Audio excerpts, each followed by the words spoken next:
Up at 7. And the second shot for Tiger Woods, and one of those creative Tiger Woods shots. Metal wood.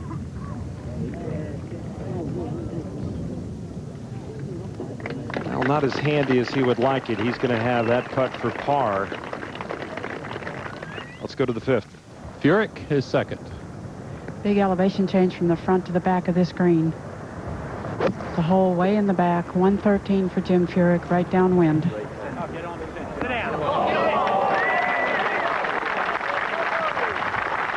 Judy's very good from that distance. You know, every iron shot that he has hit today has been right at the flagstick, except the one at the 4th. Trying to get back the drop shot at the previous hole. Furyk got it tight here at 5.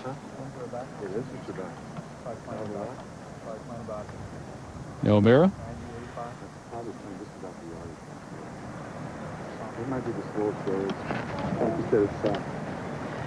This little par 4 doglegs to the right at about 230 yards out. Both players with irons from the tee. Mark O'Meara 105, just a sand wedge.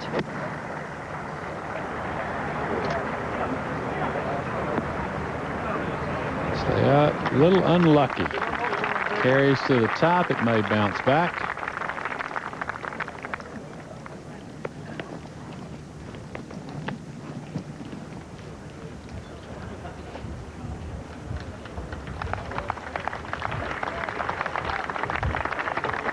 Up ahead at 6.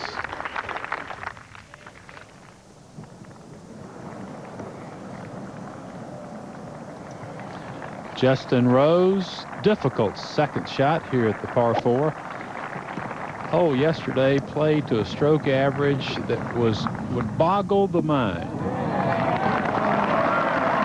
Terrific shot by Rose. This was almost a par of 5 yesterday. This young man seems completely unflappable at age 17. He's handled the pressure better than a lot of these professionals who are more seasoned. Now, back at 4, Watts. Watts will be taking the next 3 weeks off. He's going back home to Oklahoma, and by virtue of being ranked 35th in the world, be playing in the PGA. This is Steve's 7th hole, the par putt by Tiger Woods. So a good save there after an errant tee shot. And Woods remains at 5 over and level par on his round today as we go back to the 4th.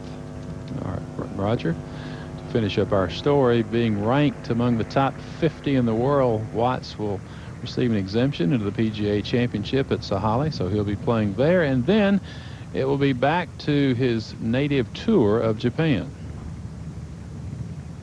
About 25 feet for Watts, coming up a slight incline and then down to the hole.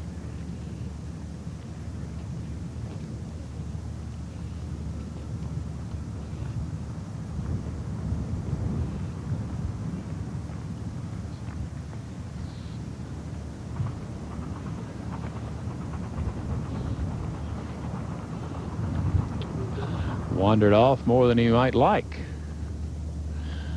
Well, yesterday, Jimmy Roberts caught up with this young man. He's most interesting. Here's what Jimmy had to say. Will you be nervous tomorrow, do you think? Absolutely. I was nervous today. Pretty much nervous every time I play. Will it be any different, though, because of what's at stake here? Yes, of course. This is the Open Championship. This is the world's biggest golf tournament, and I'm fortunate enough to be the leader after 3 days. And now Jesper from the back of the green. Beautiful iron shot in here, Steve, right over the flag, about 18 feet.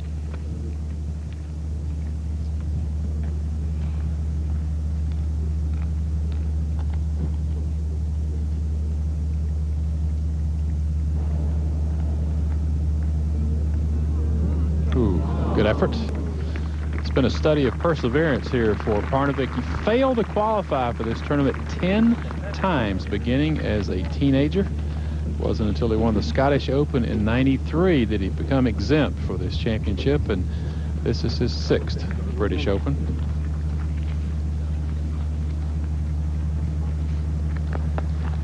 Watts keeps leaving himself where he would not like to. This will wear on your nerves as you carry the lead in this major championship.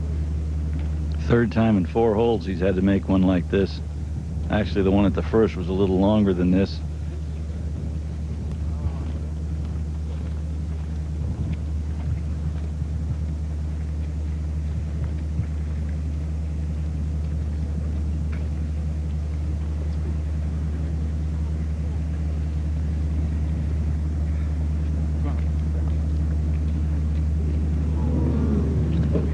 Same problem Furyk had. So the first chink in the Watts armor. Drops back into a tie with O'Meara.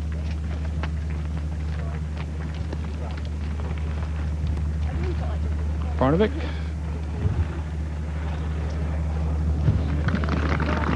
Well done. So 4 solid pars for Parnevik starting out. The worse the conditions, the better he seems to play, as he proved yesterday in that round of 72. Only 2 rounds of 70 better than his 72. Up at 6.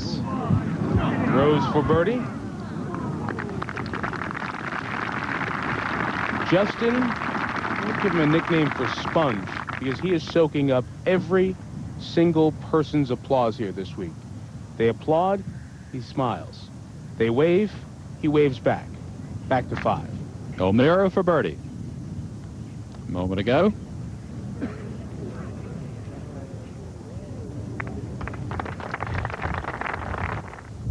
And now Furyk for his birdie. Left center putt.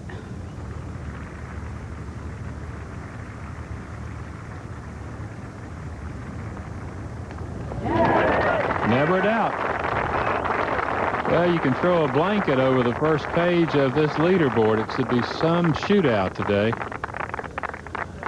So Mark O'Meara, Masters champion. Can he make it 2? Can he be the first multiple winner in a number of years? He's tied with Brian Watts at the top.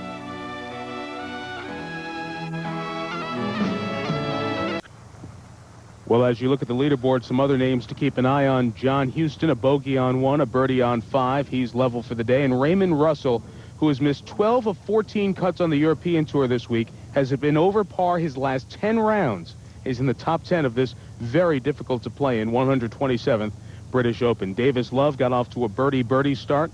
He's one of the few players in red figures for the day. Robert Allenby out earlier with a good round. Curtis Strange has lost a couple of strokes to par on the way back in. He went out in 31 today. That's 3 under par. Par is 34 on the front, 36 on the back 9. Mark Calcavecchia, the 89 champion at Royal Troon. Nick Faldo, who just made the cut here at the British Open, keeping alive a long string for Nick. Today's scores far, far better than yesterday when the wind was blowing out of a different direction and the scores were very high. Justin Leonard, his final day as the reigning British Open champion. He closes it as he's handled that rain with great class, shooting 69. Got a warm welcome at the 18th about an hour and a half ago. Phil Mickelson had a very tough weekend here in Southport. So that's how they stand. Those who made the cut. And we're going to move you back to 6. The long par 4, 480 yards. Our co-leader with Brian Watts, Mark O'Meara. Second shot. Well, Mark O'Meara at the right side of this fairway. He and Jim Furyk have hit the ball right alongside of each other, right across from each other, 198 yards in. It looks as though Jim Furyk will play first. Thank you, Judy. Difficulty on this hole, Ian? Much different hole today, though, with the wind in a different direction. Players going in with an iron. Nowhere near as difficult, I don't think, Mike, as it has been because of that. Well, he hit kind of a low hook back into the crosswind just off the edge of the green, though. To the 8th. Second shot here at this par 4, measuring 457 yards. That from 165 yards, Roger. Perfect angle into the pin. Oh, goodness. mistake. Beautiful shot by Tiger Woods. So he'll get his third birdie in this final round. And we'll go back to 6. Second for O'Meara. Because of the face of the bunker and the hillside, the green blind to Mark. That hit at a nasty angle and took a severe kick right. So they are searching for it at 6.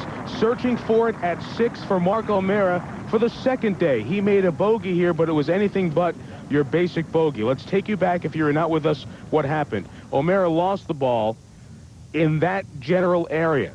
His second shot at 6. Ended up going back after a 3-minute search. As they were searching for the ball eventually, and there was much confusion, it was finally found. He was driving back thinking about playing a provisional, perhaps playing for a lost ball. Instead, this conversation ensued with rules officials. I turned and started to walk towards my bag to get a club. And then as I was about 20 yards away, they said they found it. Now, I proceeded, but you know, I mean, that could be anything. So then my caddy went to look at it, and then they started screaming, but I was about 3/4 of the way back here. So, and they said it was my ball, because my caddy identified it then. But, you know, I could have taken 5 minutes, 15. I'm willing to do whatever you guys feel comfortable. Can we find? Well, they finally found the ball. Jerry Higginbotham, the caddy for Mark O'Meara, helping identify the ball. It was found by a fan who thought the ball was just somebody's golf ball, so picked it up, and the fan moved it. What eventually happened, since that ball was found inside the 5 minutes, Frank Hannigan, Mark O'Meara was able to take a drop.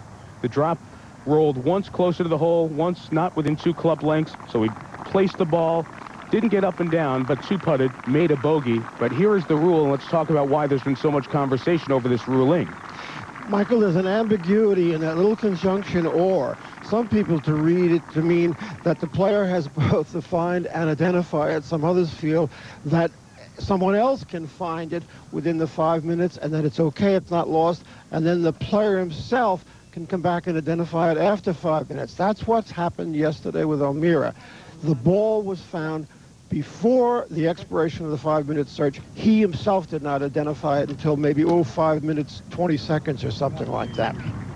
There was some question with Lee Janzen on the 5th hole at the U.S. Open and the search for his ball, and within 5 minutes, was Lee the one identifying it, or his caddy after it blew out of the tree? So this rule is being discussed by the USGA and the powers that be who discuss the rules, including the R&A, in terms of, in the future, will the ambiguity in the language be cleared up so it's definitive that the player or the caddy can identify it within the 5 minutes? That's certainly the direction in which they're moving. They'll either clarify the definition or they may issue a decision, a definitive decision that says that it's okay if someone else finds it within the short of the 5 minutes, but the player doesn't.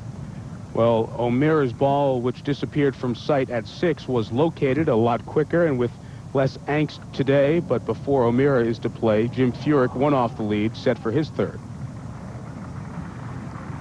Going to play this chip with a very lofty club. Looks like one of his sand wedges.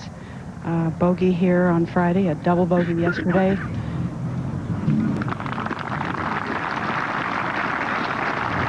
And a great chance for par today. Back to the 5th.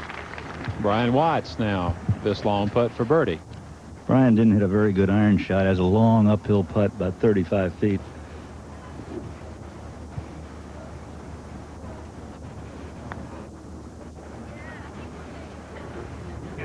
Look at this. Look at this.